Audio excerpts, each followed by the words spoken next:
저는 세 자매 중 둘째로 태어났습니다. 가운데 낀 둘째. 둘째는 참 애매한 자리입니다. 언니한테는 동생이면서도 동생에게는 언니였으니까요. 그래서였을까요?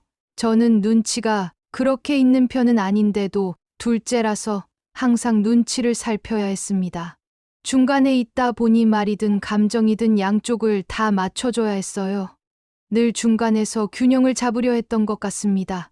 저는 언니랑 참 많이 싸웠어요. 동생이랑도 자잘한 말다툼이 많았고요. 하지만 누구보다 서로를 잘 알았고 잘 통했습니다. 제가 가운데다 보니까 언니의 말도 이해가 되고 동생의 마음도 느껴졌습니다. 서로 다투다가도 금세 같이 웃고 울고 꼭 붙어 다니던 자매들이었지요. 그런 제 모습을 엄마는 늘 믿어주셨습니다. 집안일, 심부름, 귀찮은 일들은 이상하게도 항상 제 몫이었습니다. 하루는 속상한 마음에 엄마에게 여쭈어 봤습니다. 왜 나만 시키냐고요? 그때 엄마는 제 눈을 똑바로 보시며 말씀하셨습니다. 너는 어지간한 건 알아서 하잖니. 언니는 감정이 앞서고 막내는 아직 애고 너밖에 없지. 너는 믿음이 가. 내가 하면 틀림없다는 생각이 들어. 그 말이 칭찬이었을까요? 그 말에 기분이 나쁘면서도 한편으로는 뿌듯했습니다. 제 성격은 무던했습니다. 말 많지 않고 속으로 판단하고 겉으론 티 내지 않는, 그래서 사람들 눈에는 참 착하게 보였을지 몰라도 저는 속으로 늘 고민하고 갈등하고 가끔은 억울하기도 했습니다. 사실 저는 그렇게 순한 성격이 아닙니다. 속으로는 참 많은 생각을 합니다. 그게 옳은지 틀린지, 저건 왜 저런 말을 하지? 그건 왜 나한테 맡기지? 겉으로는 조용히 고개를 끄덕이지만 속으로는 날카롭게 따집니다. 언제나 무던하게 넘기고 맡은 건 끝까지 해내는 사람, 그게 제가 살아온 방식이었고 그래서인지 스스로가 피곤했습니다. 전문대를 졸업한 뒤 지금 이 회사에 다닌 지 벌써 5년째예요. 처음엔 1년만 다녀보자 했던 일이 이제는 익숙한 일상이 되어버렸죠. 작은 제과 유통업체 사무실이었고 직원은 많지 않지만 가족처럼 지냈습니다. 사장님도 참 좋은 분이셨어요. 일할 땐 철저하고 쉴 땐 따뜻하게 챙겨주셨거든요. 그날은 거래처 사장님이 납품 정산 마무리하러 오셨다가 갑자기 저를 조용히 부르셨습니다. 혹시 이런 말하면 부담스러울까? 무슨, 우리 조카가 있는데 요즘 시골 내려가서 농사 짓고 있어. 사장님은 뭔가 미안한 얼굴로, 미스윤이 딱히 연애 얘기를 안 하길래 혹시 부담스럽지 않으면 조카와 밥이나 한번 먹어볼래? 그 사장님이 워낙 정 많고 괜찮은 분이셔서 저도 거절을 못했어요. 정확히 말하면 싫어요라고 말하는 게 왠지 예의 없어 보일 것 같아서요. 선이란 걸 저는 딱딱하고 어색하고 그런 걸로만 알고 있었어요. 게다가 농사요? 나는 도시에 살고 싶은데 그 생각이 먼저 들더라고요. 하지만 무심한 척 나갔습니다. 그냥 밥 한 끼, 커피 한 잔 마시고 오는 거다. 사람 구경하고 오자. 그렇게 마음을 다잡았어요. 그게 그 사람을 처음 만나게 된 계기였어요. 약속 장소는 시내에 있는 작은 카페였어요.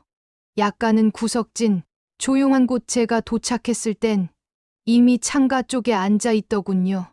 근데 처음 봤을 때 딱 한마디로 말하면 이랬습니다. 짐승 같다. 차림새도 그리 세련되진 않았어요. 단정한데 어딘가 거친 느낌이랄까. 정장은 아니었고 검정 바지에 낡은 점퍼 말수도 많지 않았죠. 하지만 눈빛이 이상했어요. 사람을 꿰뚫어 보는 듯한, 어딘가 깊고 위험하면서도 슬퍼 보이는 그런 눈빛. 몸은 마른 편인데 가만히 앉아 있어도 뭔가 긴장감이 느껴졌습니다. 딱히 잘생겼다고는 못하겠는데 묘하게 눈에 띄는 사람이었어요. 키는 한 178쯤, 얼굴이 작고 눈매는 날카롭고 깊었어요. 어디선가 본 듯한 느낌이 들었죠. 딱 옛날 홍콩 무술 영화 배우 같은 느낌. 그런데 그보다 더 드라큘라 백작 같은 차가운 분위기가 있었달까요? 말도 조심스럽게 했어요. 근데 그 조심스러움이 소심하거나 약해서가 아니라 자기만의 선을 지키는 사람 같았어요. 왠지 함부로 하면 안 될 것 같았어요. 밥 먹을 때도, 커피 마실 때도 제가 뭐라고 말을 걸어야 하나. 괜히 머뭇거렸던 기억이 납니다. 무슨 일 하신다고 했죠? 지금은 농사 짓고 있습니다. 아, 원래는 다른 일 하셨다고. 별거 없어요. 그냥 이것저것 하다가 이젠 흙이 좋네요. 대답은 짧고 눈은 마주치지도 않으면서 말끝이 항상 차갑게 느껴졌습니다. 근데도 제가 자꾸 눈길이 갔어요. 말은 안 해도 그 사람 주변 공기가 묘하게 강했습니다. 그러면서도 자꾸 끌리는 거예요. 일주일 동안 그에게서 아무런 연락도 없었어요. 처음 만났을 땐 예의도 바르고 말수는 적었지만 묘하게 끌리는 분위기가 있었죠. 그날 이후 저는 괜히 휴대폰만 들여다보게 됐습니다. 혹시 연락 왔을까? 혼자서 마음을 조심하려고 해도 이미 제 마음은 자꾸만 그 사람 쪽으로 기울고 있었던 것 같아요. 하지만 아무런 연락이 없었습니다. 하루, 이틀 그러다 어느덧 일주일이 지났죠. 역시 그냥 예의상 한번 본 거구나. 그렇게 마음을 정리하려고 애쓰던 저녁이었어요. 익숙하지 않은 번호로 전화가 걸려왔습니다. 저 기억하시겠어요? 그날 만났던 순간 가슴이 철렁했습니다. 조용히 숨을 고르고 전화를 받았죠. 아, 네, 잘 지내셨어요? 그 사람 목소리는 여전히 낮고 차분했어요. 그런데 어딘가 모르게 조심스러우면서도 단도직입적이더라고요. 이번 주 주말에 시간 괜찮으세요? 얼굴 한번 뵙고 싶어서요. 그 한마디에 저는 한동안 아무 말도 하지 못했습니다. 그 사람도 그 침묵이 불편했는지 조금 어색하게 웃으면서 덧붙였죠. 불편하셨으면 죄송해요. 괜히 연락드렸나 싶기도 하고 그냥 생각나서. 그 말에 제 마음이 이상하게 풀려버렸어요, 사실. 기다렸거든요. 단 한 통의 연락을 아니요. 저도 반가워요. 주말 괜찮아요. 그렇게 다시 약속을 잡고 전화를 끊었는데 손에 들고 있던 휴대폰을 내려놓자마자 심장이 뛰기 시작했어요. 너무 반가워서, 그리고 너무 설레어서 하루 종일 입꼬리가 올라간 채로 일하고 주말 약속이 가까워질수록 괜히 옷장을 열었다 닫았다 반복했죠. 그동안 무슨 생각을 했을까요? 이유야 어쨌든 그 전화 한 통이 제 일상에 다시 색을 입히기 시작했습니다. 그리고 저는 또 한 번 그 사람을 만나러 갑니다. 어느 큰 건물 앞 출입문 쪽 유리벽에 비친 제 모습이 어색해서 괜히 머리를 한 번 쓸어 넘겼어요.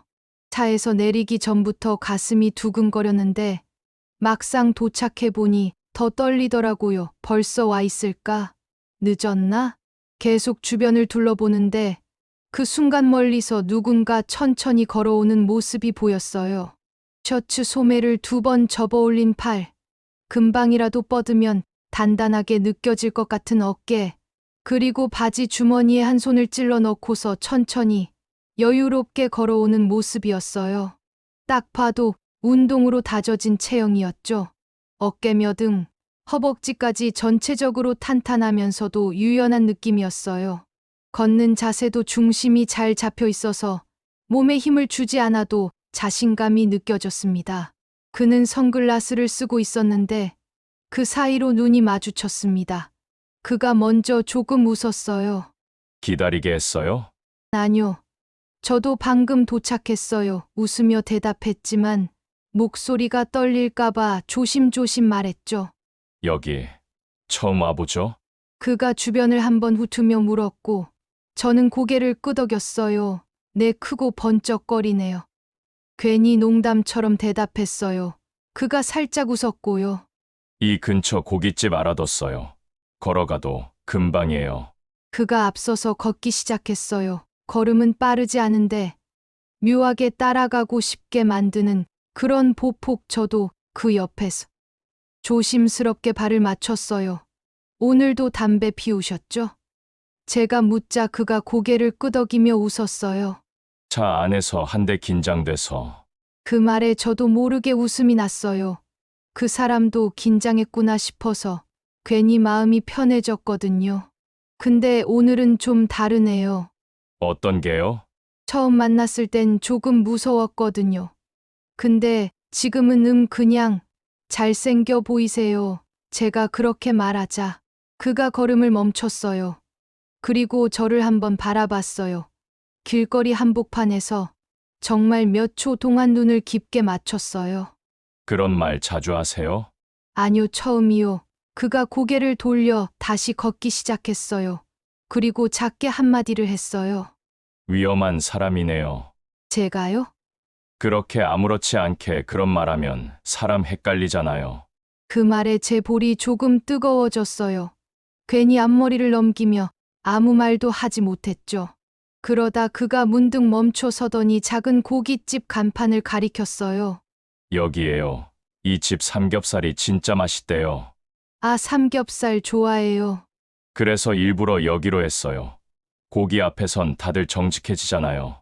그 말에 저도 웃으며 고개를 끄덕였어요. 그럼 정직하게 먹어볼까요? 그가 문을 먼저 열어줬고 안으로 들어가면서 저는 이렇게 생각했어요. 오늘 이 사람 좀 더 알고 싶다. 처음엔 어색해서 말도 잘 안 나왔어요. 불판 위에 고기 익는 소리만 바싹 들릴 정도로요. 그러다 그가 먼저 말을 꺼냈습니다. 소주 드실 줄 아세요? 조금이요. 잘 마시진 않아요. 그럼 오늘은 저랑 반 병만 같이 해요. 처음 만났을 때보다 훨씬 말씀이 없으시네요. 그쪽도 조용하신 편이잖아요. 저요? 낯가려요. 좀 근데 낯가리는 거 치고는 오늘 이렇게 같이 있는 것도 신기하네요. 그러게요. 저도 처음엔 어떻게 나왔나 싶었어요. 그가 웃었어요. 그 웃음이 싫지 않았습니다. 고기 한 점을 제 접시에 올려주며 말했죠. 익었어요. 한번 드셔보세요. 제가 구운 고기 맛있을 거예요. 감사합니다. 그의 손이 소주병을 잡고 내 잔에 조심스럽게 술을 따랐어요. 저 짠 한번 해도 되죠? 네. 오늘 나와주셔서 고맙습니다. 잔을 부딪히고 소주가 목으로 넘어가고 따뜻한 국물을 한 모금 마시며 조금은 마음이 풀렸는지 그가 물었어요. 일은 재미있으세요? 재밌다기보다는 그냥 익숙해졌어요. 직장 생활 오래 하셨죠? 5년 정도요. 입사하고부터 지금까지요. 그럼 이제 이직 생각도 하실 때 아닌가요? 그럴 수도 있는데 아직은 사람들도 좋고 그냥 계속 있어요. 그런 거 중요하죠. 사람 좋은 회사. 요즘 진짜 귀한 거예요. 그가 고기를 굽는 손길이 익숙해 보였습니다. 힘을 쓰는 손인데 고기 하나 놓을 때는 조심스러웠고 가끔씩 소매를 걷어 올릴 때 드러나는 팔 근육과 혈관이 은근히 시선을 끌었어요. 농사 지으신다고 하셨죠? 예, 요즘은 농사 반, 장사 반이에요. 뭐든지 한 가지만 해선 안 되는 세상이잖아요. 어떤 거 재배하세요? 고추, 마늘, 감자 그런 거요. 기본적인 작물들. 힘들지 않으세요? 힘들죠. 근데 도시에서 일할 때보다는 덜 복잡해요. 몸은 힘들어도 머리는 편하니까. 전 도시가 좋아요. 사람 많은 거, 북적북적한 분위기. 전 그게 싫어서 내려온 거예요. 그래서 사업 접으시고 내려가신 거예요? 그가 잠깐 멈칫했어요. 소주잔을 한번 비우고는 불판의 고기만 바라보다가 말했어요.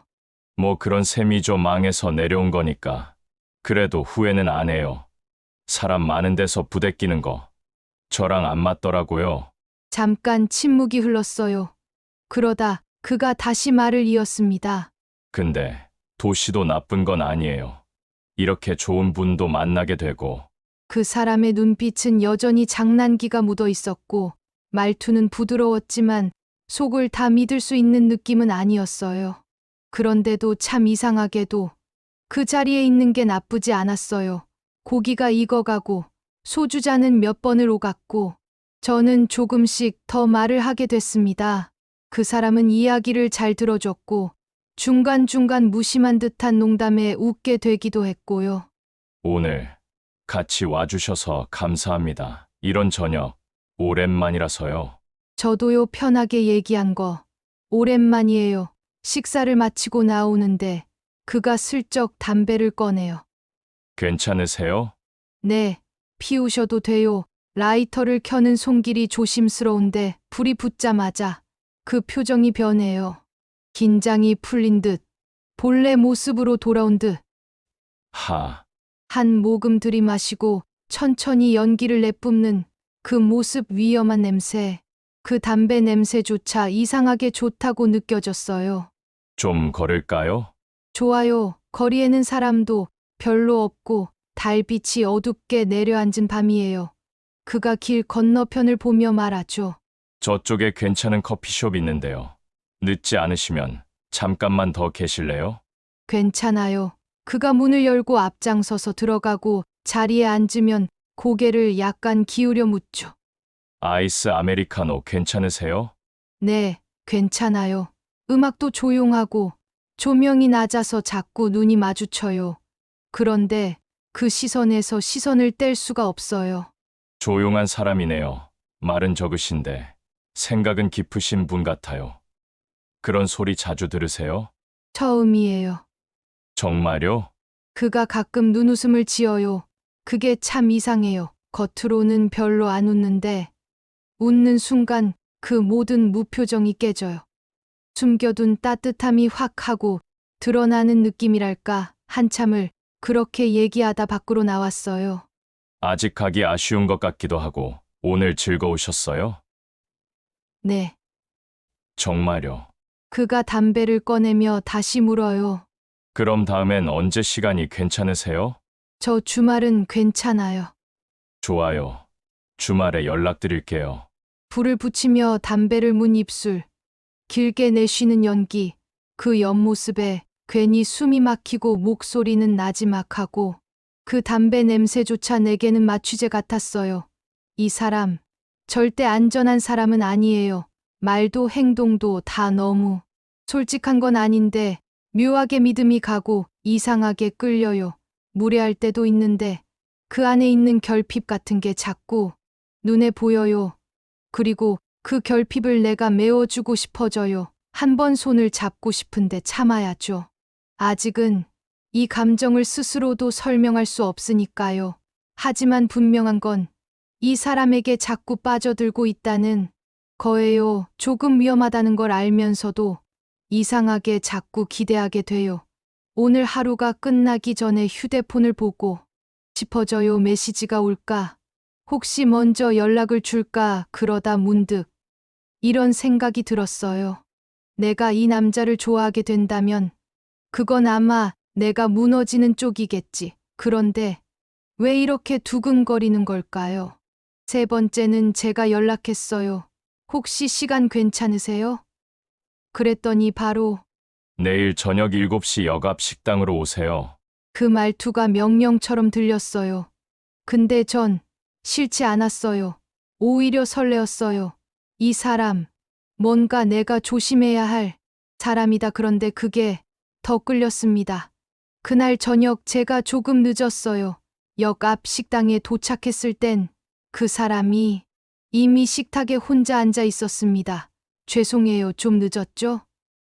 그랬더니 고개 한번 끄덕이지 않고 대답했어요. 늦으면 연락은 해야죠. 딱딱한 말투로 눈빛도 차가웠습니다. 근데 그 말이 왜 이렇게 가슴에 박히는지 모르겠어요. 그날 저녁, 그 사람은 저한테 질문도 하지 않았어요. 제 얘기를 끌어내지도 않았고, 자기 얘기를 풀지도 않았습니다. 그런데 밥값은 무조건 자기가 냈고, 제가 자리를 일어서려 하자 조용히 제 앞에 손을 가로막았습니다. 지갑 넣으세요. 밥은 내가 사는 겁니다. 단호했습니다. 그게 기분 나쁘지 않았어요. 어떻게 보면 좋았습니다. 그 사람에게는 사람을 잡아두는 묘한 기운이 있었어요. 다정하지도 않았고, 웃지도 않았고, 연락도 자주 하지 않았습니다. 근데도 제가 먼저 연락하고 그 사람에게 휘둘리고 있는 저 자신을 느꼈습니다. 어느 날은 산책하자고 해서 나갔어요. 근데 차를 몰고 산길로 들어가는 겁니다. 어디 가요? 조용한 데 있어요. 그 말 한마디로 저는 따라갔어요. 산길 끝에 차를 세우더니 말없이 차 문 열고 나가더군요. 저도 조심스레 따라 나갔죠. 산속 아무도 없는 데서 그 사람은 한참을 가만히 서 있었어요. 저는 무섭기도 하고 묘하게 긴장도 되고 심장이 뛰기 시작했습니다. 그런데 그 사람이 말했어요. 사람들은요, 다 거짓말합니다. 네, 속으로는 다 따지면서 겉으로는 아무 말 안 해요. 다 참고 참다가 결국엔 무너지는 거죠. 그 말이 너무 제 이야기 같아서 아무 말도 못했습니다. 그 사람이 이어 말했어요. 저는 그게 싫어요. 그래서 거칠어도 그냥 말하는 편입니다. 그게 사람답잖아요. 그때부터 저는 그 사람한테 끌린 게 아니라 빠졌다는 걸 알았습니다. 그날 밤 그 사람은 제 손을 잡았습니다. 차가운 손, 그런데 떨리던 손. 무섭지 않아요? 조금요. 근데 왜 안 도망가죠? 그 말에 제가 웃었습니다. 그러게요. 저도 왜 이러는지 모르겠어요. 그 사람도 웃었어요. 처음 봤던 미소. 거친 얼굴에 어울리지 않게 쓸쓸한 미소였습니다. 그때부터였을까요? 저는 연락도 기다리게 되고 문자 하나에 온종일 마음이 움직였습니다. 친구들이 말했어요. 그 남자 말도 거칠고 좀 이상하지 않아? 괜찮아 보여도 그 눈빛은 좀 무서워. 근데 전 그게 좋아, 이렇게 대답했어요. 제가 봐도 저는 이상했습니다. 평소에 이성적인 제가 이렇게 감정에 끌릴 줄 몰랐어요. 한 달, 두 달이 지날수록 그 사람은 더 다가오지 않았고 저는 더 가까이 가고 싶어졌습니다. 사랑, 그 단어는 안 어울리는 사람이었어요. 근데 본능처럼 그 사람 곁에 있고 싶었어요. 어쩌면 저는요, 그 사람과 사랑을 시작한 게 아니라 사냥당한 거였는지도 몰라요. 그래서 계속 만났고 만날수록 더 알고 싶다는 생각이 들었습니다. 그날도 그 사람이 또 갑자기 전화를 했어요. 저녁 6시 반쯤이었는데 아무 예고도 없이 이러더라고요. 나 지금 내 회사 앞이야. 나와. 솔직히 그렇게 일방적으로 말하면 기분이 상할 수도 있는데 이상하게 그 사람한텐 화가 나지 않았어요. 오히려 심장이 두근거렸죠. 창밖을 내려다보니 단단한 체격에 짙은 눈썹, 한쪽 손은 주머니에 찔러 넣고 무심히 서 있는 모습이 보였어요. 그 순간 또 가슴이 쿵 내려앉았어요. 차에 타자마자 말도 없이 출발하더라고요. 어디 가요? 물어보아도 대답이 없고 운전대만 잡고 앞만 뚫어지게 봐요. 조용한 차 안에 묘한 긴장감이 감돌았어요. 아무 말도 없는데 괜히 심장 소리만 더 크게 들리는 것 같고 그러다 툭 말하듯 던지더라고요. 배고프지? 말투는 늘 무뚝뚝하고 투박한데도 그 안에 묘하게 보호받는 느낌이 있어요. 챙겨주는 건데 자기만의 방식으로요. 식당에 가서도 뭐 먹고 싶냐 묻지도 않아요. 메뉴판도 안 보여주고 그냥 주문하죠. 제가 뭐 싫다고 하면 한마디 해요. 배고프다며. 이게 맛있어. 먹어봐. 그렇게 밥을 먹고 또 아무 말 없이 차를 몰고 나가요. 그날은 조용한 야산 쪽으로 향했어요. 어두운 길, 풀벌레 소리, 차 안은 고요했죠. 차를 세우고 담배를 피우는데 그 모습이 그렇게 멋있어 보일 수가 없었어요. 손가락 사이로 피어오르는 연기조차 영화의 한 장면 같았죠. 그 사람은 키가 178쯤 되었고 말라 보이지만 근육은 단단했어요. 드라큘라 백작 같달까. 어딘가 귀족 같은 기품도 있고 동시에 짐승 같은 날것의 매력도 있었어요. 긴 손가락, 살짝 들어간 뺨, 날렵한 허리선 옆모습이 특히 섹시했어요. 그 사람이 담배를 끄고 절 바라보더니 말했어요. 너, 나 좋아하지? 가슴이 철렁했어요. 부정도 못하겠고 그렇다고 그렇다고 말하기도 부끄럽고 그냥 입을 다물었죠. 그랬더니 고개를 갸웃하며 말했어요. 좋아하는 거 다 티나 눈에, 표정에, 목소리에.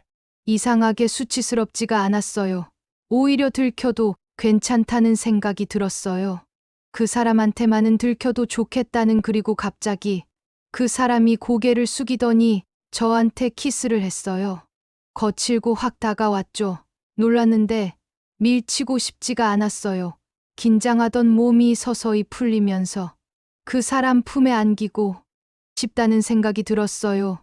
숨소리도 손길도 거칠었지만 이상하게 안심이 됐어요. 마치 세상과 분리된 안전한 울타리 속에 들어온 느낌이었어요. 그날 이후 저는 점점 생각하게 됐어요. 이 사람과 함께라면 어디든 갈 수 있을 것 같다고. 좋다, 사랑한다. 그런 단어보다도 더 깊은 감정.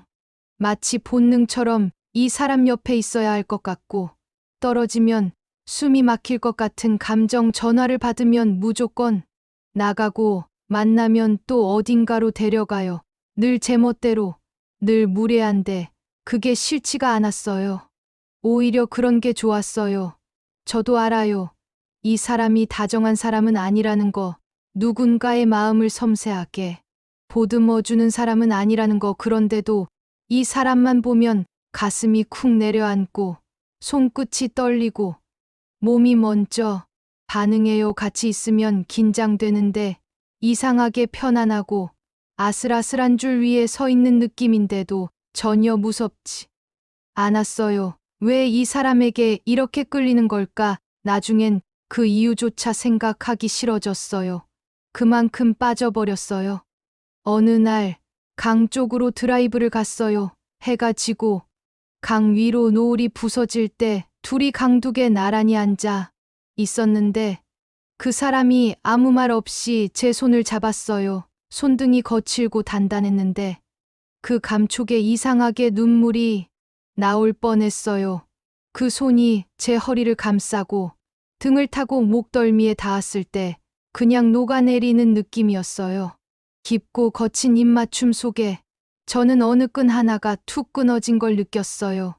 이 사람에게 안기고 싶다. 이 사람이 날 원한다면 나는 뭐든 다 줄 수 있겠다. 시골이든 산골이든 어디든 이 사람이 나를 필요로 하는 한 나는 이 사람 곁에 있겠다고. 이 사람과 결혼하면 쉽진 않겠다는 걸 어렴풋이 알고 있었지만 그땐 그런 건 중요하지 않았어요. 단 하나. 이 사람 곁에 있고 싶다. 그 품 안에 있고 싶다. 그게 제 전부였어요. 저는 세 자매 중 둘째입니다. 언니는 책임감이 강하고 막내는 아직 철없는 구석이 있지만 셋 다 엄마 말이라면 웬만하면 듣는 딸들이죠. 엄마는 저희를 혼자 키우셨어요. 아버지가 제가 중학생 때 돌아가시고 그 후로 집안은 엄마 혼자 감당하셨습니다. 그래서인지 저희는 엄마에게 기쁜 일도 슬픈 일도 좀처럼 쉽게 꺼내지 못했습니다. 그 사람과 연애를 시작한 지 몇 달이 지났을 무렵 저는 결혼 이야기를 꺼냈습니다. 엄마, 저 만나고 있는 사람하고 결혼 생각하고 있어요. 엄마는 제 얼굴을 한참 보시더니 말없이 고개를 끄덕이셨어요. 그래, 그럼. 우리 집에 한번 데리고 와. 언니랑 너희 막내도 있을 테니까. 다 같이 한 자리에서 봐야지. 그 사람이 인사드리러 집에 왔던 날 작은 거실이 묘하게 낯설었습니다. 그 사람은 말이 거의 없었고 엄마는 그 침묵 속에서 조심스레 식탁에 찬을 올리셨어요. 많이 잡숴요. 아, 예, 감사합니다. 밥을 먹는 동안에도 그는 그냥 묵묵히 수저만 움직였고 엄마는 그런 모습을 힐끔힐끔 보시면서도 굳이 말을 걸지 않으셨어요. 언니는 한두 마디 말을 붙여봤지만 그는 미소만 짓고 답을 잘하지 않았어요. 막내는 저를 슬쩍 보더니 작게 입을 비쭉 내밀었죠. 뭐야, 너무 말 없잖아. 그 말에 제가 눈을 흘기자 막내는 입을 꾹 다물었습니다. 그날 밤 엄마는 조용히 제 방으로 오셨어요. 어떤 사람이니? 그 사람. 괜찮은 사람이에요. 좀 무뚝뚝하긴 한데 진심은 따뜻한 사람이에요. 엄마는 제 눈을 가만히 들여다보다가 천천히 고개를 저으셨어요. 사람이 조용한 거랑 무서운 거랑은 달라. 그 사람 눈빛이 좀 날카롭더라. 엄마가 너를 지켜보면서 살아왔지만 넌 외로움에 약한 애야. 그런 집 들어가면 넌 말 못하고 참고만 살게 뻔해. 엄마 말씀이 머릿속에 계속 맴돌았지만 그 사람에게 마음이 가 있는 저는 이미 마음이 한참 먼저 가 있었던 것 같아요. 언니도 제게 전화를 걸어 비슷한 말을 했습니다. 넌 너무 끌리면 그 뒤는 잘 안 보잖아. 그 남자 눈빛이 좀 내가 보기엔 차갑더라. 결혼은 평생 같이 사는 거야. 너 감당할 수 있어? 솔직히 그 사람을 향한 감정이 순간 흔들리기도 했습니다. 하지만 이미 저는 그 사람을 사랑하고 있었어요. 상견례 날이 다가왔습니다. 장소는 시댁 쪽에서 정한 한정식집 조용하고 고풍스러운 분위기의 룸이었어요. 저는 약간의 설렘과 많은 긴장을 안고 그 자리로 향했습니다. 엄마와 언니가 함께 왔고 저는 중간에서 괜히 이쪽 저쪽 눈치를 보게 되더라고요. 잠시 후 그 사람이 먼저 도착했고 곧이어 부모님 두 분이 들어오셨습니다. 그의 부모님은 연로하셨고 특히 시아버지는 첫인상부터 예사롭지 않았어요. 시아버지는 문을 열고 들어오자 마자 한번 훑어보듯 고개를 돌리셨고 시어머니는 고개를 숙인 채 조심스럽게 뒤따르셨어요. 인사를 나눈 후 자리에 앉았습니다. 시아버지는 팔짱을 낀 채 등을 깊숙이 기대 앉으셨고 첫마디가 이랬습니다. 뭐, 결혼을 하겠다니까. 우리가 뭐라 할 수는 없고. 엄마가 조심스럽게 웃으며 말씀하셨어요. 요즘은 젊은 사람들이 마음 맞추는 게 제일 중요하더라고요. 저희도 아이가 정했다니 응원해 주려고 합니다. 시아버지는 그 말에 팔짱 낀 채 고개를 살짝 비틀며 말했죠. 그래도 부모가 좀 더 살펴보는 게 낫지 않습니까? 자식만 믿고 갔다가 고생하는 경우 많아요. 그 말에 언니가 눈치를 받고 엄마는 잠시 머뭇거리다 대답하셨어요. 그렇죠. 저도 걱정이 없진 않지만 아이가 평생 함께할 사람이니까 믿고 싶습니다. 시아버지는 고개를 끄덕이다가 제게로 시선을 돌렸습니다. 따님은 시골 사는 거 각오가 돼 있는 모양이죠. 저는 살짝 긴장한 채 대답했어요. 네, 직접 뵙고 말씀드리려고 했어요. 처음이라 긴장되지만 열심히 해보겠습니다. 그 사람은 옆에서 조용히 앉아만 있었고 시어머니는 시아버지의 눈치를 보며 말없이 물만 드셨습니다. 그 분위기를 어떻게든 풀고 싶었던 언니가 시어머니께 말을 붙였어요. 어머님은 평소에 뭐 하시며 지내세요? 시어머니는 작게 웃으며 말씀하셨어요. 그냥 밭 좀 보다가 집에 있죠. 뭐 별거 없어요.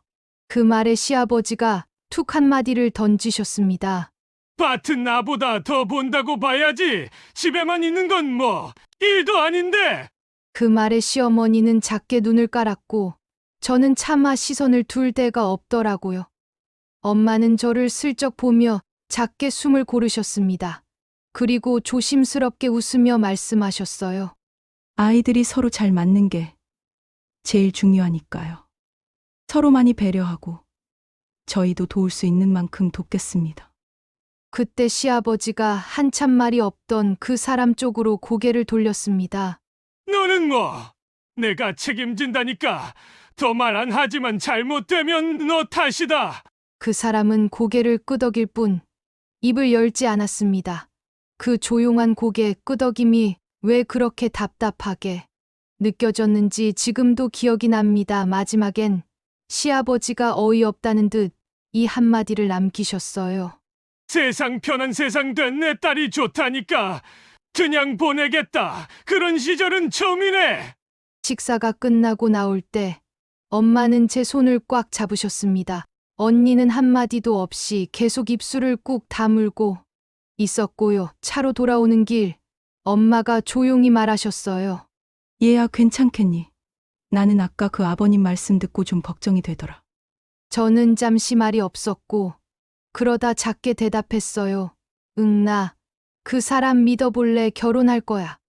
그게 정말 사랑이었는지, 아니면 그냥 스스로를 납득시키는 주문이었는지, 그땐 알 수 없었어요. 결혼하고 처음 시댁 마당을 밟았을 때, 그 풍경에 압도됐습니다. 시집은 생각보다 잘 사는 집이었습니다. 넓은 마당 끝으로 비닐하우스가 쭉 이어져 있었고, 한켠엔 트럭이 한 대, 또 다른 쪽엔 농기계 몇 대가 줄지어 있었어요. 시골이라기보단 농장 운영하는 집 같다는 느낌이 들 정도였죠. 뒷밭만 해도 몇 마직이나 돼 보였고, 비닐하우스는 계절 따라 작물이 바뀌는 구조였어요. 고추, 상추, 가지, 오이 같은 작물들이 자라고 있었고, 하우스 안엔 분주하게 돌아가는 스프링클러며 환풍기까지 설치돼 있더라고요. 남편은 그 농사일을 직접 하면서 도매상과 직거래도 병행하고 있었어요. 유통업자들하고 연락해 상추며 고추 추라도 직접 조율했죠. 시골치고는 굉장히 잘 사는 집이라는 말이 딱 맞았습니다. 마당도 넓고, 집은 2층 집이었는데 관리도 잘 되어 있고, 외양간도 있고, 창고에는 쌓인 자재며 포장 박스들이 질서 있게 놓여 있었어요. 땅도 많고, 주로 밭농사와 비닐하우스 농사를 함께 했고, 남편은 직접 농사지은 작물들을 도매시장과 식자재 업체에 유통도 했습니다. 이제 막 결혼한 새댁이 보기엔 멋있어 보였죠. 부지런하고 성실한 남편, 든든한 시댁, 능력 있는 사람들과 함께하는 삶일 줄 알았습니다. 결혼 후 처음 맞이한 시댁의 아침은 유난히 일찍 밝았습니다. 해 뜨기 전부터 시어머니는 부엌에서 바쁘셨고, 그 바쁜 발소리에 저도 자연스레 눈을 떴죠.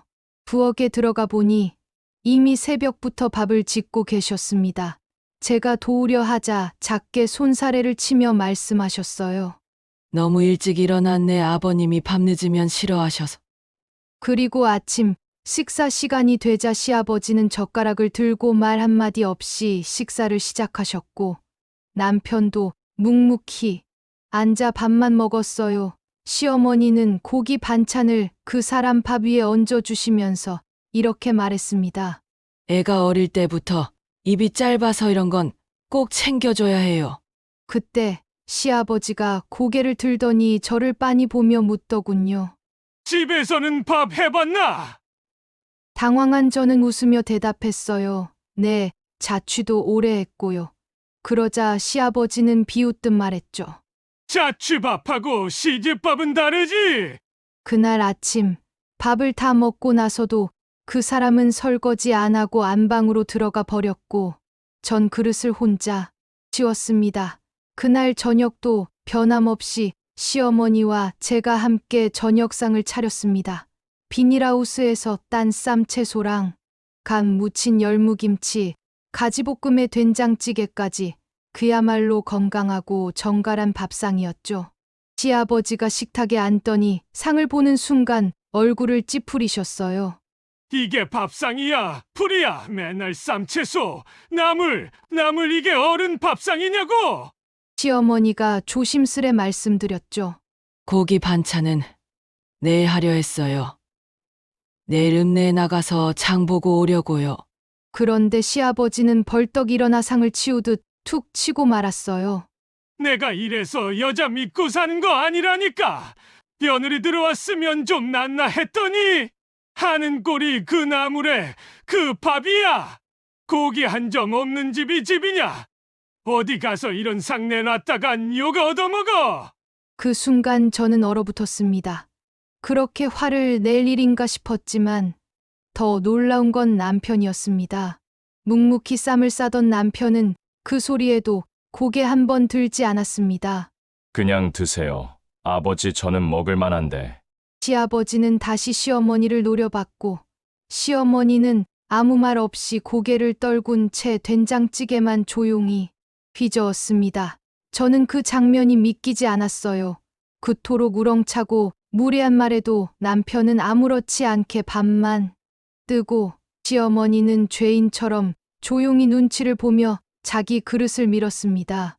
그날 밤 남편에게 조심스럽게 물었죠. 아까 아버님 너무 심하셨던 것 같아요. 어머님도 아무 말 못하시고 좀 놀랐어요.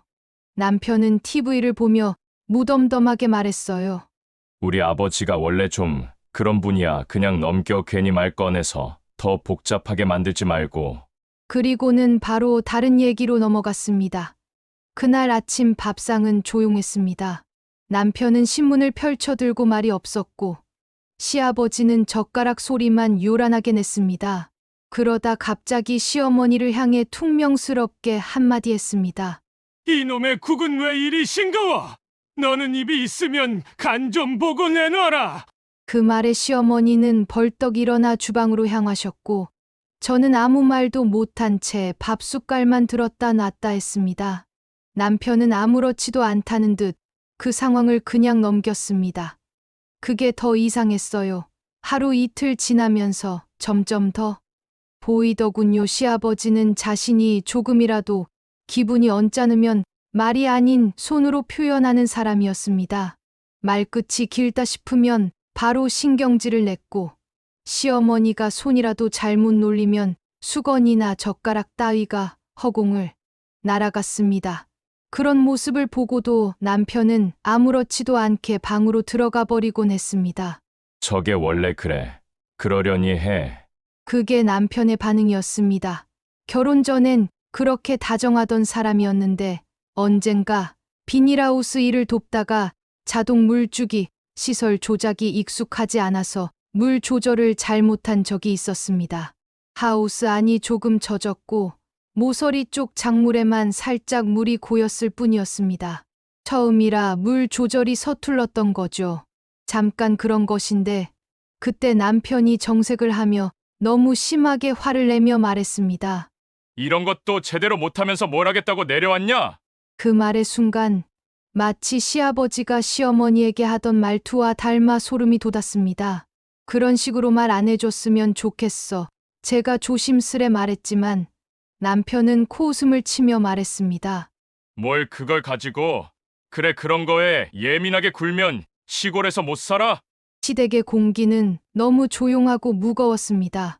시어머니는 제게 웃어주셨지만 눈가엔 수십 년 동안 쌓인 피로와 체념이 가득했어요. 한숨도 말소리도 작고 늘 조심스러웠습니다. 시아버지는 처음부터 불편한 사람이었습니다. 어디서 배워 먹은 건가? 인사는 왜 이렇게 작게 해? 밥상은 왜 이렇게 한산해? 집에서 안 배웠다. 그 모든 말들이 공격처럼 느껴졌습니다. 처음 온 며느리인데 이렇게 다그치듯 말해도 되는 건가 싶었죠. 시아버지는 시어머니를 마치 종 부리듯 대하셨습니다. 상 차릴 땐 시어머니 혼자 종종거리셨고 무거운 걸 들어도 누구 하나 나서지 않았습니다. 무서웠던 건 그게 당연한 것처럼 여겨진다는 사실이었어요. 남편도 아무렇지 않게 그렇게 살고 있었으니까요. 결혼 전에는 조용하고 부드러워 보이던 그 사람이 결혼 후엔 말투부터 바뀌었습니다. 이런 것도 몰라. 시골에선 그렇게 안 해. 엄마가 알아서 해줄 텐데. 왜 신경 써? 그 말들에는 애정도 배려도 없었습니다. 그저 무심한, 아니 무시하는 말투였죠. 비닐하우스 농사는 생각보다 훨씬 고된 일이었습니다. 땀이 쉴 새 없이 흐르고 허리를 숙인 채 몇 시간을 버텨야 했죠. 저는 뭐라도 배우고 싶어서 따라 나섰지만 남편은 늘 차갑게 말했습니다. 그거 그렇게 잡으면 다 상처 나. 그냥 빠져. 너 하란 거 아니야? 나는 그 사람의 아내인데 같은 삶을 살아가야 할 동반자인데 그 사람은 나를 그저 일 못하는 사람으로 취급했습니다. 무엇보다도 가슴이 먹먹했던 건 시아버지에게 시어머니가 욕을 먹거나 때로는 물건이 날아다녀도 남편은 아무렇지 않게 외면한다는 겁니다. 어릴 때부터 저랬어. 우리 엄마가 좀 둔해. 그 말을 듣는데 소름이 돋았습니다. 이 사람은 어릴 때부터 그런 걸 보고 자랐고 아무렇지도 않게 익숙해져 있었던 거예요. 어느 날 밤 남편과 말다툼을 하게 됐습니다. 왜 아버님한테 어머님이 그렇게 무시당하는데 가만히 있어요? 그걸 왜 내가 가만히 있어? 엄마가 그냥 그런 거야. 괜찮으니까 가만히 있는 거지. 당신도 지금 나한테 점점 아버님처럼 말해요. 그거 몰라요? 그 순간 남편의 눈빛이 차가워졌습니다. 시집살이가 싫으면 나가.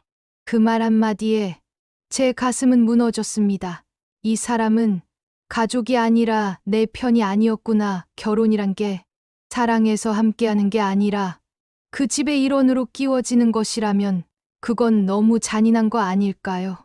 밥을 먹으면서도 상위에 흐르는 긴장감이 있고 일을 하면서도 눈치를 보고 말 한마디를 조심해야 하는 곳, 그리고 그걸 당연하게 여기는 사람들과 살아야 한다는 건 생각보다 훨씬 더 고독한 일이었습니다.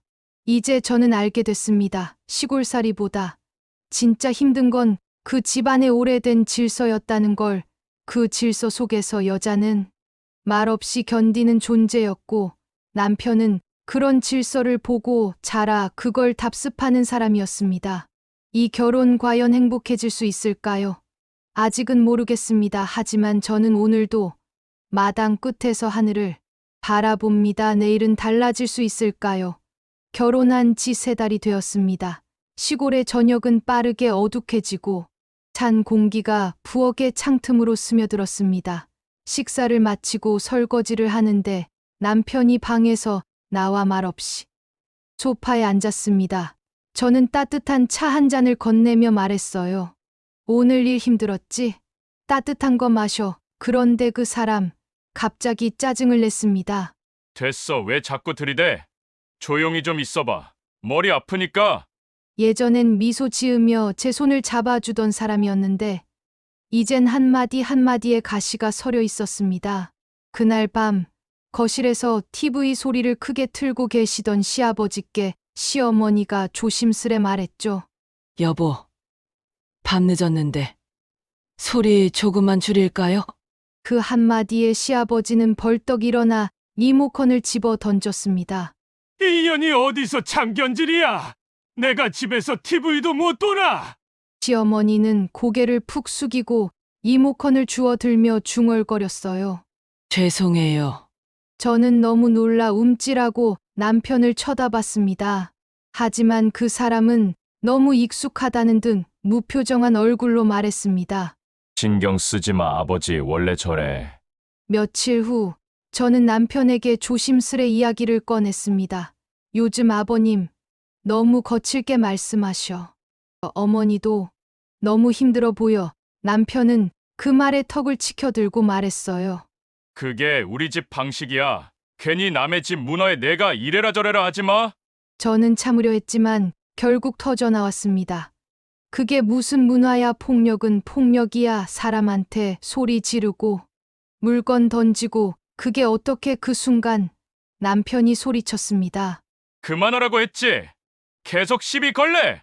그리고 그 사람은 제 머리맡에 놓여있던 휴대폰을 집어 바닥에 내던졌습니다. 쨍 깨지는 소리와 함께 제 마음도 조각났습니다. 그날 밤 우리는 말도 없이 누웠습니다. 아니, 전 누워 있었고 그 사람은 등을 돌린 채 잠든 척만 하고 있었죠.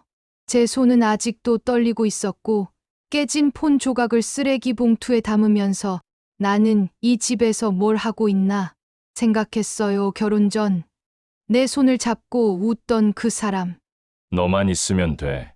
말하던 그 사람, 그는 이 집에서 자라며 어머니가 침묵하는 걸 보았고 아버지가 분노하는 걸 보았고 그러면서도 아무 일도 없었던 것처럼 다음 날 밥상에 앉는 걸 당연하게 여겨왔던 거죠. 결혼 전에는 다정했던 사람인데 결혼하고 나니 눈빛부터 달라졌습니다. 말수가 더 줄었고 툭 하면 인상을 썼고 무언가를 부탁하면 늘 귀찮다는 듯 말했어요. 좀 알아서 좀 해. 집에 온 지 얼마나 됐다고 벌써 부탁이야? 무뚝뚝한 게 아니라 그건 무시였고 배려 없는 말투였고 마치 제가 집안에 들어온 일꾼처럼 느껴지게 했습니다. 며칠이 지나 친정엄마가 전화를 주셨어요. 잘 지내니? 어머니 아버님은 어떠셔? 전 잠시 말이 막혔어요. 그러다 애써 웃으며 말했죠. 응, 괜찮아. 다들 조용하셔서 어색하긴 한데 시간 지나면 나아지겠지. 하지만 속으론 울고 있었습니다. 결혼한 지 넉 달째 몸이 이상했습니다. 늘어나는 피로, 미묘하게 변한 입맛 어지럽고 속이 울렁거려서 병원에 갔더니 축하합니다. 임신이네요. 라는 의사 선생님의 말에 눈물이 핑 돌았습니다. 집에 와서 말했어요. 나 임신했대요. 진짜야? 진짜야? 응, 병원에서 확실히 들었어요. 잘 됐네. 잘 됐어. 우리 애가 생겼다니. 어휴, 이거 장모님한테도 전화드려야겠네. 우리 아버지한텐 내가 말할게. 어디서 그렇게 소리 질러? 아버지, 들으셨어요? 애기 가졌대요. 우리 둘이 이제 셋이에요. 애기. 그래. 그래도 집구석에 애기 하나는 있어야지. 요즘 애 낳는 것도 힘들다는데 잘 됐네. 감사합니다, 아버님. 근데 애 있다고 방에만 있지 말고 집안일은 또 그대로 해야지. 배 불러도 손은 놀리면 안 돼. 네, 알겠어요. 어디 가서 임신했다고 너무 생색내지 말고. 시어머니께도 말씀드렸어요. 어머니, 저 아기를 가졌어요. 그분은 놀란 듯 입을 다물지 못하시다 갑자기 눈가가 붉어지셨어요. 그래? 그래, 아가야. 축하한다. 정말 축하해. 그러다 조용히 덧붙이셨어요. 이 집에 기쁜 일이 드물었는데 내가 와서 이렇게 생명을 품어줘서 고맙다. 그 순간 작은 위로가 가슴을 울렸습니다. 그날 밤 남편은 들뜬 표정으로 웃으며 제 배에 손을 얹었습니다. 우리 애기 가져서 당신이 앞으로 많이 힘들 수 있어. 괜찮아요. 건강하게만 나와줬으면 좋겠어요. 임신 사실을 전했을 때 남편은 환하게 웃으며 말했습니다. 우리 애기 생겼네. 앞으로 내가 더 잘할게. 고생시키지 않게 신경 쓸게. 그 말에 마음이 놓였고 정말 그럴 줄 알았습니다. 하지만 시간이 지나면서 그의 말은 조금씩 바뀌어 갔습니다. 입덧으로 제대로 먹지도 못하고 겨우 반찬 몇 가지 놓은 점심 식사. 남편은 밥 숟가락을 들다 말고 조용히 말했습니다. 근데 밥 좀 미리미리 해놓지. 그래, 오늘 반찬이 좀 허술하네. 아, 미안해요. 속이 울렁거렸어. 속이 울렁거려도 반찬은 챙겨야지. 이러다 아버지 뭐라 하시지. 그렇게 첫 아이를 가졌고 예쁜 딸을 낳았습니다. 그날 남편이 아이를 처음 안아보더니 울먹였어요. 이 조그만 게 우리 딸이야? 응, 당신 딸이야. 근데 왜 이렇게 눈이나 닮았냐? 어떡하지? 내 코도 닮은 것 같은데. 그러더니 갑자기 애를 저한테 안기고는 휴대폰을 들고 친구들에게 전화를 돌리더군요. 야, 나 아빠 됐다. 딸이야. 예쁘게 생겼대. 기저귀. 아, 그런 건 와이프가 다 하겠지. 아이 돌보는 건 나였고 밤에 우는 것도 내가 일어났고 병원 가는 것도 나, 약 짓는 것도 나. 남편은 그냥 딸이 있는 남자가 되었죠. 그리고 얼마 지나지 않아 또 임신 사실을 알게 되었을 때 어머, 또야. 이야, 진짜 빠르네. 이제 연년생 키우게 생겼네. 축하해요. 이번에도 예쁜 아기일 거야. 남편은 말은 축하한다면서 막상 육아에는 큰 변화가 없었어요. 이번엔 아들이었으면 좋겠네. 우리 집안대도 이어야지. 그 말에 저는 조심스럽게 웃으며 말했어요. 딸이든 아들이든 건강하게만 태어나면 좋겠어요.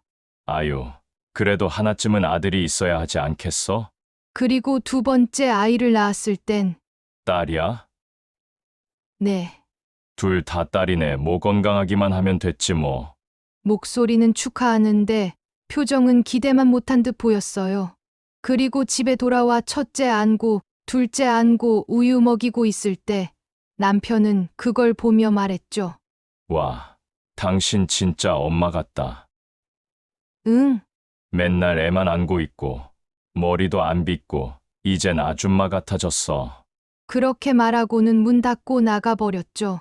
아이 둘을 재우고 혼자 앉아 있는데 문득 창밖이 너무 환해서 보니까 남편이 동네 친구들이랑 막걸리를 마시고 있더군요. 그날 밤에도 남편은 아이 울음에 일어나지 않았어요. 둘 다 울고 나는 젖병 들고 어깨로 둘째를 토닥이고 있을 때 지금까지 내 곁에 있다는 게 정말 함께 살아간다는 건지 그냥 같은 집에 있다는 건지 헷갈렸습니다. 하지만 애들만 보면 세상이 멈춘 것처럼 행복했어요. 이 아이들만은 절대 시댁에서 자란 남편처럼 키우지 않겠다고 속으로 수없이 다짐했죠. 그리고 다음 날 아침, 밥 다 됐어? 네, 반찬은 어제 해둔 거 있어요. 둘째는 아직 자? 응, 새벽에 많이 울었거든요. 그럼 방 안 치우고 뭐 했어? 어제도 먼지가 있었어? 둘 키우고 밥하고 청소까지 그 와중에 나는 아직 앉지도 못한 몸인데 남편은 변함이 없었어요. 애들 키우면서 남편까지 돌봐야 하는 삶 하지만 아이들이 웃어줄 때면 그래도 살만하다는 생각이 들었죠. 아침부터 아이 울음소리에 잠에서 깼습니다. 둘째는 아직 돌도 안 지났고 첫째는 이제 막 두 돌이 지나 말을 배우기 시작했죠. 엄마, 엄마. 기저귀부터 갈고 분유타고 안고 재우고 겨우 달래놓고 고개를 드니 옆자리엔 여전히 자고 있는 남편이 보였습니다. 피곤해서 그런가 싶어 그냥 뒀는데 그 피곤이 날마다 계속되더군요. 당신 애 울었는데 못 들었어요? 아, 그래. 피곤해서 잠들었나 봐. 가끔 그런 게 아니라 매일 그랬어요. 하지만 밖에선 우리 집에 애기 둘 있어요, 딸이에요. 둘 다 얼마나 예쁜지 몰라요. 자랑은 그렇게 했습니다. 그런데 집에선 기저귀 갈 줄도 모르고 우는 아이 보면 또 왜 울어? 라고 물어봤어요. 한 번은 아이가 밤새 열이 나서 응급실에 가야 하나 고민하고 있는데 진짜. 지금 병원 가야 해? 응. 계속 열이 안 떨어져서 그래, 알았어. 근데 내일 일찍 나가야 하는데. 나 자야 하지 않을까? 그 말 듣고 혼자 택시 타고 아이 안고 병원 다녀왔습니다. 열 식혀서 겨우 집에 돌아왔을 땐 남편은 거실에서 자고 있었고 TV는 밤새 켜져 있었죠. 당신 왜 전화도 안 받어요? 미안. 폰 진동이었나 봐. 그 뒤로도 아이 아프다고 하면 대답은 늘 똑같았어요. 그럼 병원 가봐. 그래야지 수고했네. 말은 참 잘했죠. 하루는 큰애가 배탈이 나서 기저귀를 하루에도 몇 번씩 갈아야 했는데 지쳐서 한숨을 쉬었더니 남편이 말하더군요. 왜 한숨을 쉬어? 애 키우는 게 원래 그런 거지. 응, 그렇지. 원래 그렇긴 한데 그래도 같이 좀 해줄 수는 있잖아요. 그랬더니 대답이 나는 밖에서 돈 벌잖아. 집에서 하루 종일 있는데. 그걸 못해? 그 말에 내가 하루 종일 노는 줄 아는구나 싶었어요. 정말 한 번만 당신이 하루만 이 집에서 애 둘을 봐줬으면 좋겠다고 생각했죠. 그래서 말했어요. 나 병원 예약이 있어서 아이들 좀 봐줘요. 2시간만. 그냥 먹이고 재우고 뭐 그런 거예요. 대답은 빨랐죠. 알았어. 별거 아니잖아. 그리고 2시간 뒤에 돌아왔을 땐 첫째는 바닥에서 울고 있고 둘째는 젖병을 던져서 우유가 바닥에 흥건했고 남편은 소파에서 휴대폰 보고 있었어요. 왜 이렇게 됐어요? 얘가 자꾸 울어서 뭐가 문제인지 모르겠더라고. 그리고 둘째는 먹다가 막 던졌어. 너무 말 안 들어. 너는 어떻게 보는 거야? 그날 밤 남편이 나한테 말했어요. 나는 육아에 소질이 없는 것 같아. 그냥 당신이 잘하니까. 당신이 계속 맡아줘. 그 말이 참 너무나 당연하게 들려서 속이 더 허탈했어요. 그 이후로도 아이들은 계속 자라고 행복한 순간도 많았지만 그 모든 순간 옆에 남편이 있었느냐 하면 그렇지 않았습니다. 돌잔치 날에도 친구들 불러 술 먹느라 둘째 재우던 저는 거의 홀로였고 유치원 첫 입학 날엔 차 막힌다며 같이 가지 않았고 아이 사진첩에 아빠 모습이 드문 이유도 그때부터였습니다. 하지만 아이들이 아빠만 보면 웃었어요. 아빠, 아빠다. 아빠 왔다. 아빠, 아빠, 아빠. 그렇게 반겨주니 남편은 기분 좋게 문 열고 들어와선 자기 핸드폰 만지고 아이 볼도 한번 쓰다듬고 말았죠. 그래도 아이들은 좋았겠죠. 아빠가 있으니까. 하지만 저는 그 아빠라는 이름 뒤에 아무런 책임도, 노동도, 마음도 없는 걸 지켜보는 매일이 괴로웠습니다. 이 집은 아이를 좋아하는 남편은 있지만 아이를 키우는 아빠는 없었습니다. 오늘은 하우스에 나가기 전 아이 기저귀를 갈며 시어머니께 부탁드렸습니다. 어머님, 오늘도 부탁드릴게요. 애들이 낮잠 자면 간식 조금 챙겨주시고요. 그래. 걱정 말고 일 보고 와. 이놈들 내가 잘 보고 있을게. 시어머니 품에 안긴 딸아이가 웃으며 손을 흔들었습니다.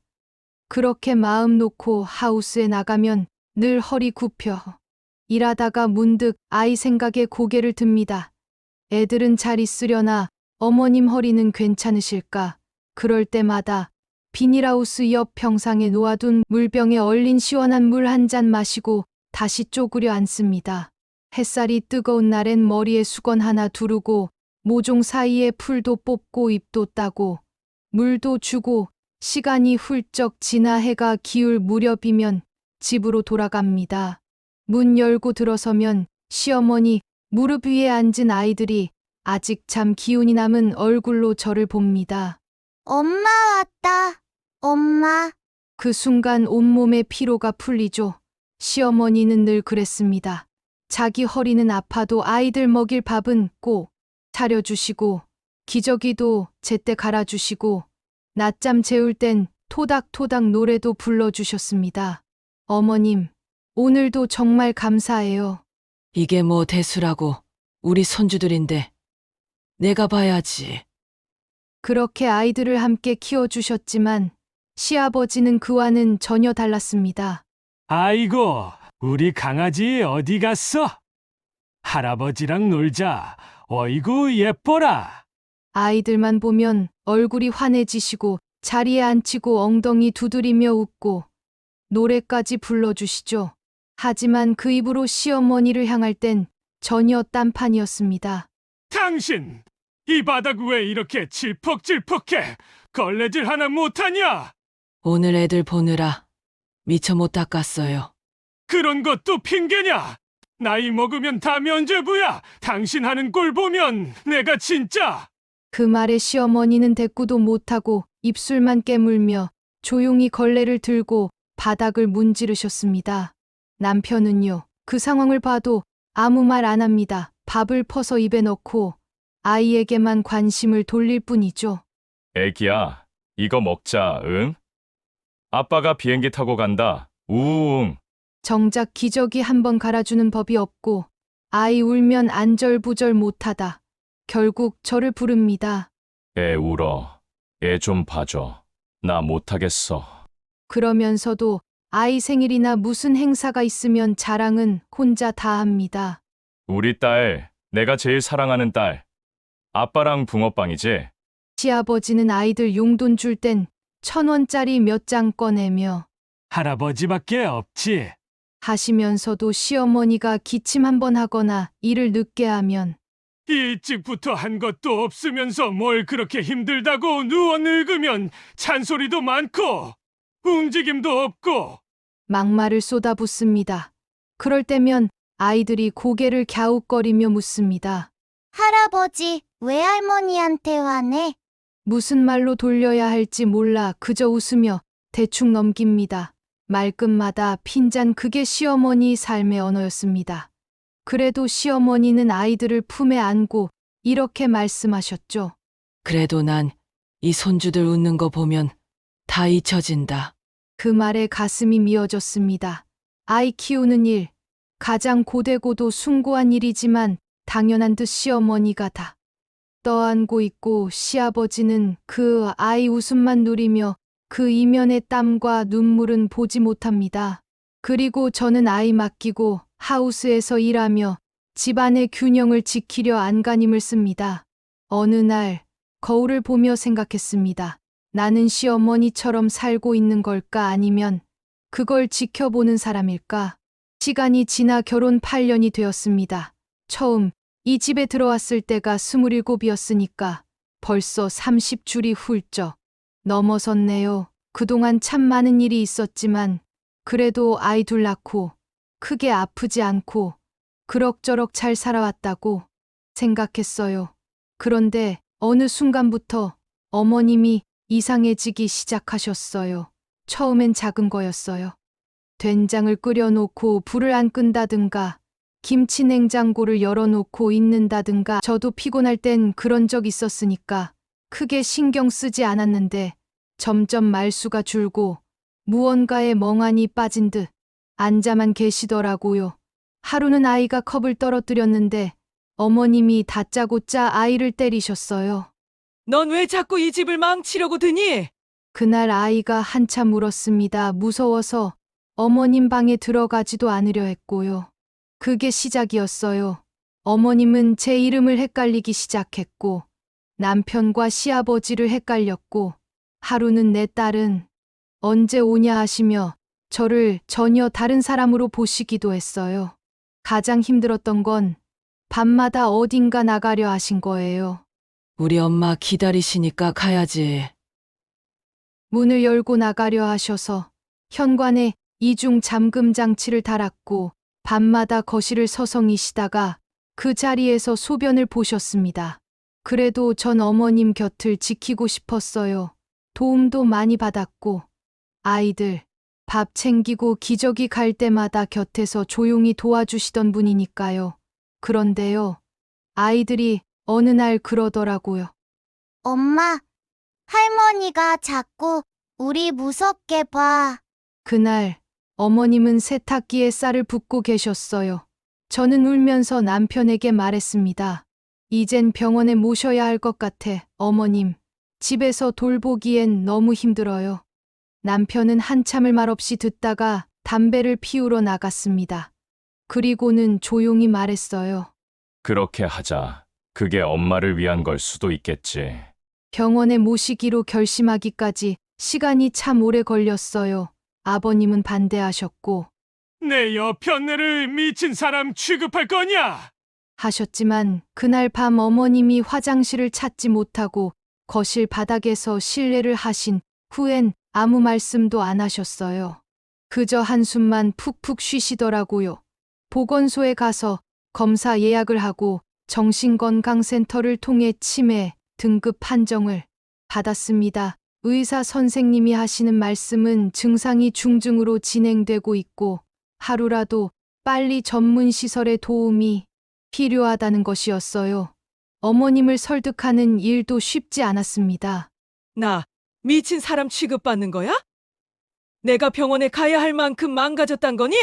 그 말을 들으며 어떻게 눈을 마주쳐야 할지 몰랐어요. 그냥 손만 꼭 잡았습니다. 그랬더니 어머님도 손을 꽉 쥐시더라고요. 얘야, 미안하다. 내가 이 모양이 돼서. 그 말에 저는 결국 고개를 숙이고 울어버렸습니다. 병원으로 가는 날 아이들이 할머니 손을 잡고 웃으며 말했어요. 할머니, 얼른 낫고 오세요. 우리 같이 놀자. 어머님은 그 말에 웃으시며 대답하셨어요. 그래. 내가 누구였더라? 너희 엄마 이름이 뭐더라? 남편은 그 말을 듣고 고개를 푹 숙였습니다. 어머님 손을 꼭 잡고 따라가다 결국 울음을 터뜨리더라고요. 요양병원 입구 앞에서 차를 세우고 저도 남편도 참아내릴 수가 없었어요. 잘하고 있는 걸까 우리가 너무 쉽게 포기한 건 아닐까 수십 번을 되뇌었지만 결국 어머님이 더 이상 다치지 않게 아이들도 불안해하지 않게 우리 모두를 위한 선택이었어요. 지금도 가끔 병원에 가면 어머님은 저를 기억하지 못하실 때가 많아요. 그래도 손을 꼭 잡아주십니다. 이 손. 참 따뜻하네. 내 딸도 이런 손이었는데. 그럴 때마다 저는 마음으로 대답합니다. 네. 어머님 딸이에요. 당신 며느리이자 딸입니다. 요양병원에 어머님을 모시고 온 날부터 집안의 공기가 달라졌습니다. 늘 뭐 하나라도 틀어놓고 쉴 새 없이. 뭐라 하시던 아버님이 조용히 방에만 계셨습니다. 무뚝뚝하던 분이 오히려 정막 속에 앉아 있는 게 더 어색했어요. 그전엔 뭐든 불만이었고 누구든 불러다 따지고 심지어 어머님한테 소리 지르고 물건도 던지고 그랬던 분인데요. 어머님이 안 계시니까 그 화풀이 대상이 사라지니까 그제야 비로소 텅 빈 집에 혼자 남겨진 느낌이셨던 거죠. 하루는 제가 방에 들어갔더니 아버님이 어머님 사진을 꺼내놓고 계셨어요. 젊었을 때 두 분이 어깨를 나란히 하고 찍은 결혼식 사진이었어요.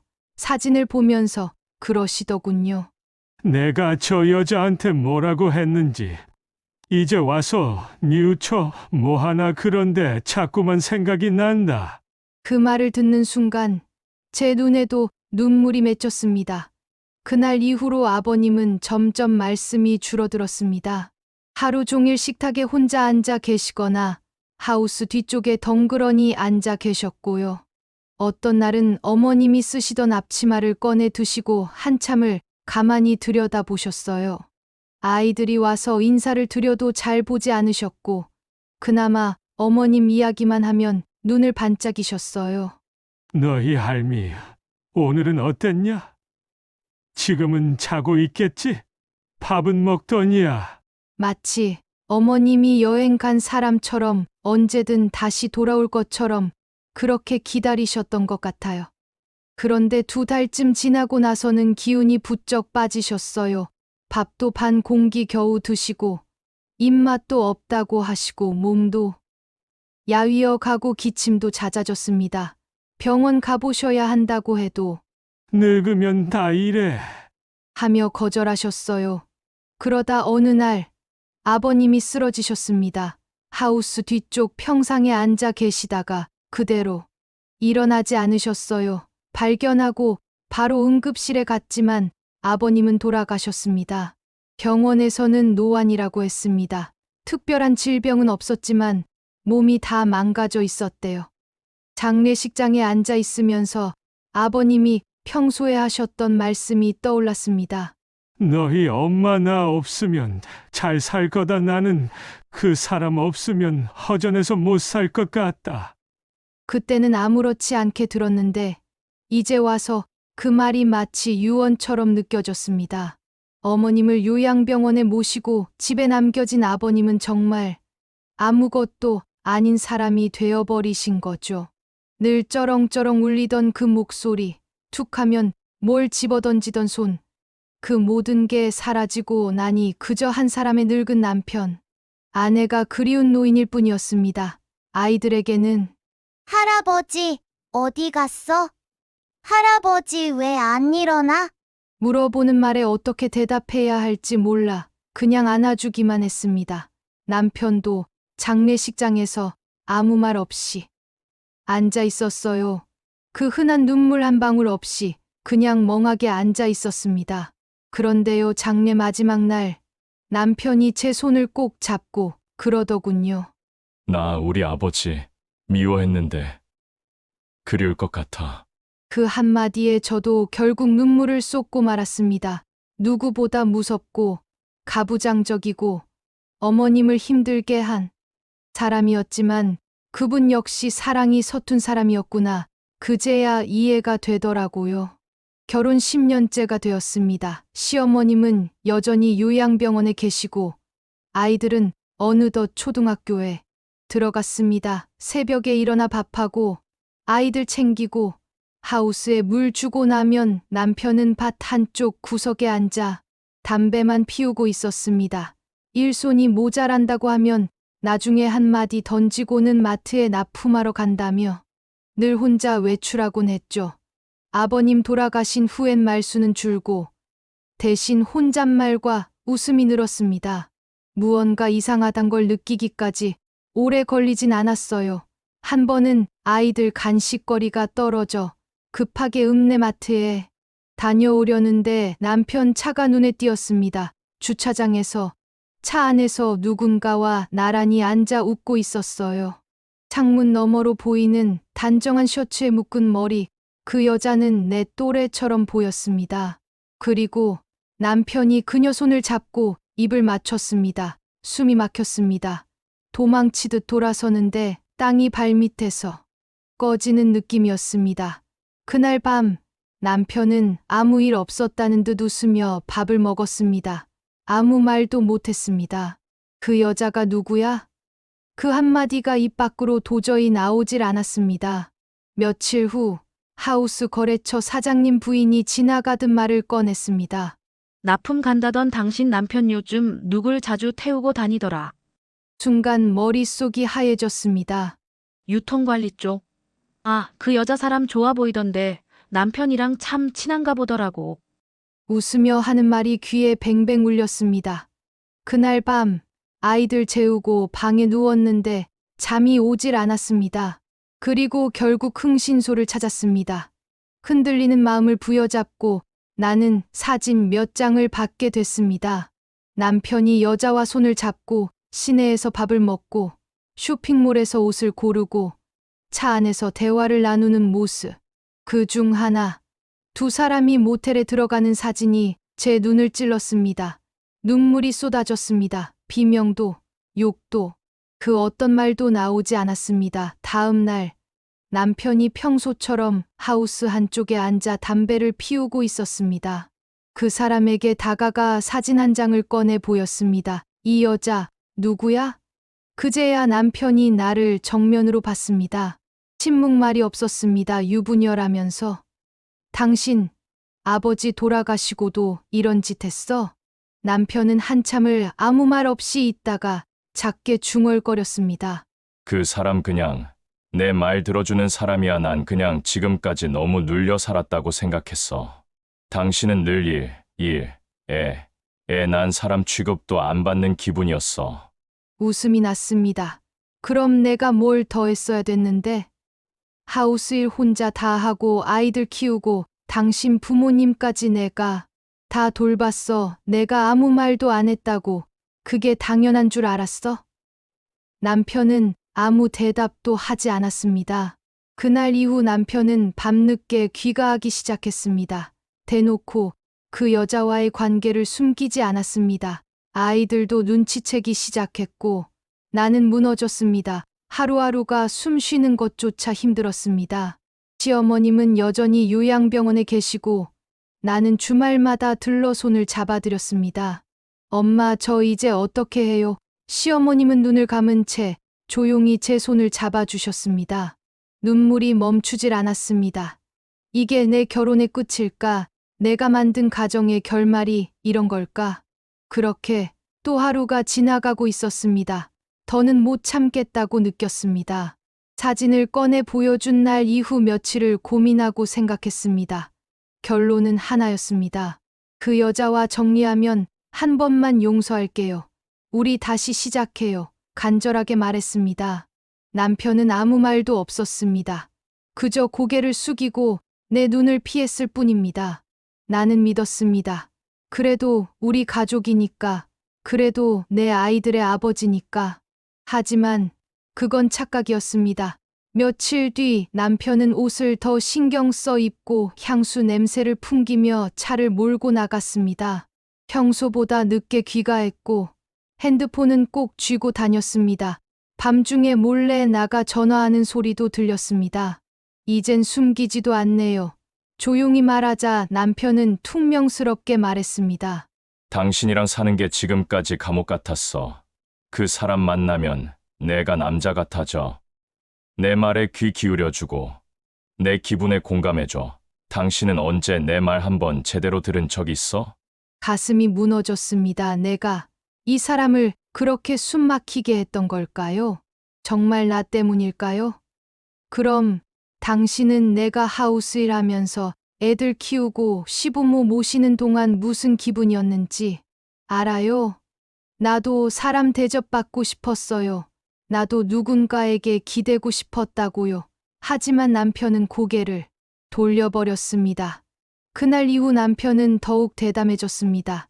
차 안에는 여성용 립글로스가 굴러다녔고 조수석엔 모르는 여자의 스카프가 있었습니다. 심지어 아이들 앞에서도 늦게 들어와 술에 취해 휴대폰을 보며 기죽였습니다. 그 여자가 그렇게 좋아요? 작게 묻자 남편은 웃으며 말했습니다. 당신은 날 몰라. 그 사람만이 날 알아봐. 그 말에 이제는 슬프지도 않았습니다. 지쳐 있었거든요.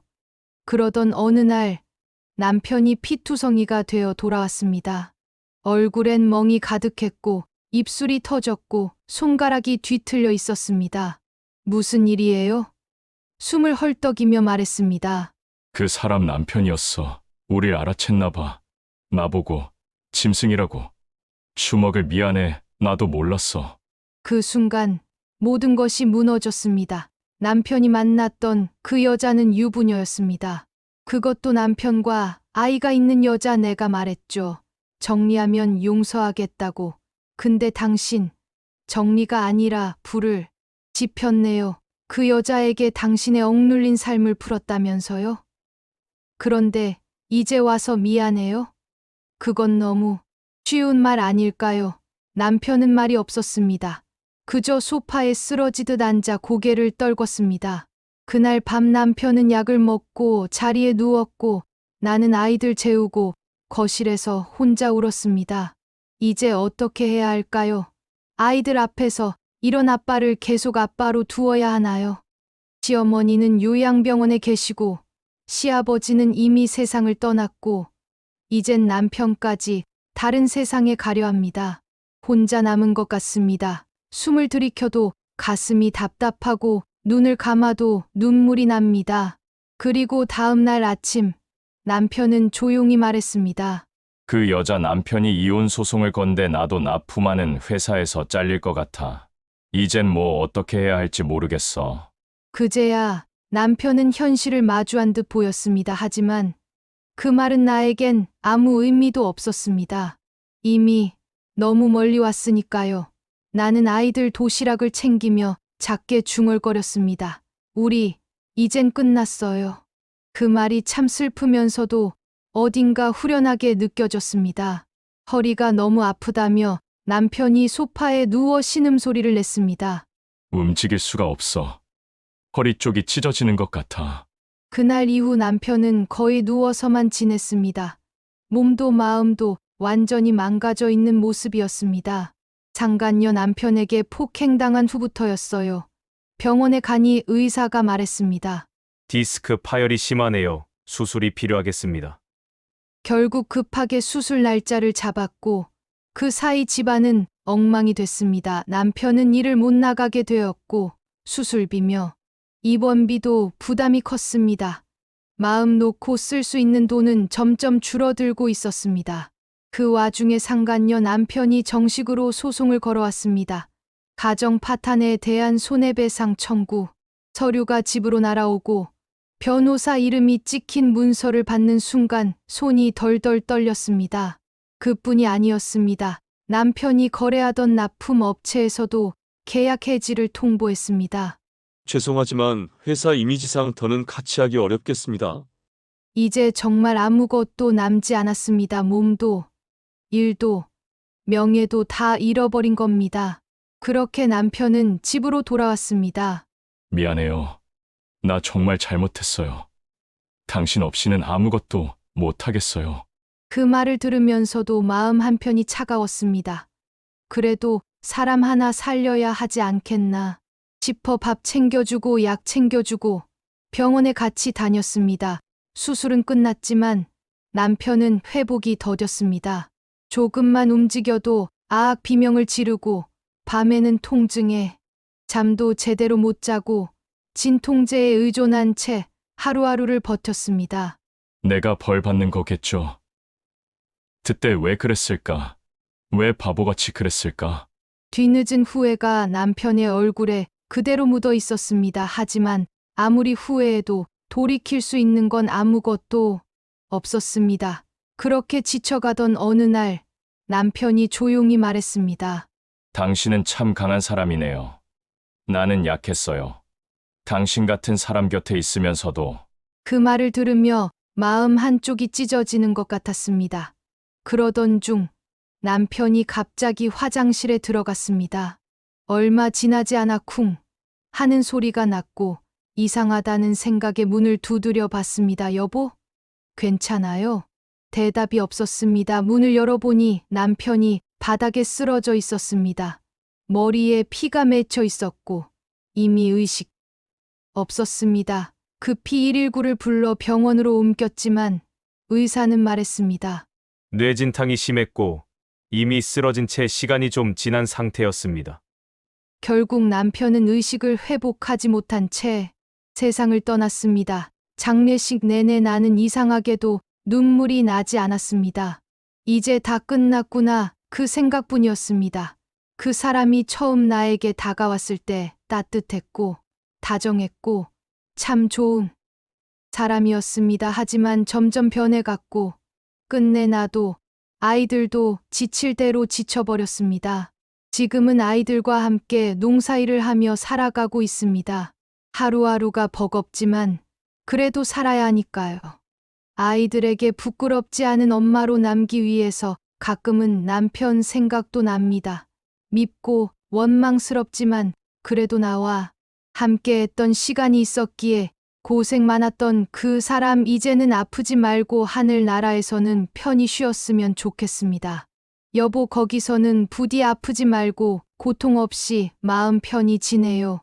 이제는 아무 걱정 없이 행복하길 바랄게요. 제가 결혼 생활에서 배운 교훈은 내가 무조건 참는다고 모든 게 나아지는 건 아니구나. 오히려 내가 자꾸 참고 견디면 사람들은 그게 당연한 줄 알아요. 그게 내 몫인 줄 알고 나의 슬픔과 아픔엔 눈길조차 주지 않더라고요. 그래서 이제는 누구보다 나 자신을 먼저 아끼려고 해요. 나는 내가 얼마나 애쓰며 살아왔는지 알고 있고 그 애쓴 만큼 소중한 존재니까요. 저의 긴 사연 끝까지 들어주셔서 감사합니다.